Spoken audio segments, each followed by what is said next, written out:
এই দোয়াটা শিখে নেন, ইনশাআল্লাহ আপনার জীবনের সমস্ত সংকট কেটে যাবে।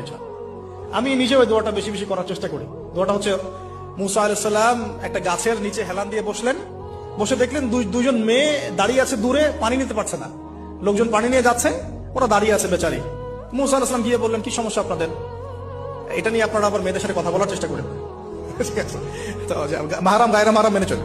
তারা বললেন যে আমাদের বাবা অনেক বৃদ্ধ মানুষ, আমরা পানি নিতে পারি না যতক্ষণ না আমাদের কম পানি নিয়ে চলে যায়। মুসা আলাইহিস সালাম একটু বললাম না, ফিজিক্যালি খুব স্ট্রং ছিলেন, থাকে না বডি বিল্ডার, সামনে গিয়ে কথা বলে সরো পানি নিতে দাও, তখন মানুষ একটু মূল্যায়ন করে না।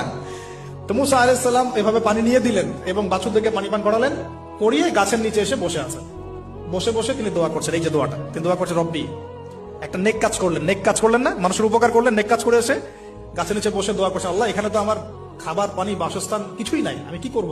রব্বি ইন্নী লিমা আনজালতা ইলাইয়া মিন খায়রিন ফাকির, রব্বি ইন্নী লিমা আনজালতা ইলাইয়া মিন খায়রিন ফাকির। আবার বলেন, রব্বি ইন্নী লিমা আনজালতা ইলাইয়া মিন খায়রিন ফাকির। অর্থ হচ্ছে, হে আল্লাহ, তুমি তোমার পক্ষ থেকে আমার উপরে যে নিয়ামতগুলো দিবে, আমি এর জন্য ফকির হয়ে বসে আছি। আমরা অর্থ বুঝে পড়বেন ভাই, নামাজ রোজা হজ যাকাত যাই করেন আল্লাহর ওয়াস্তে অর্থ বুঝে পড়বেন। অর্থ বুঝে পড়লে আপনার ইবাদতের স্বাদ পাবেন।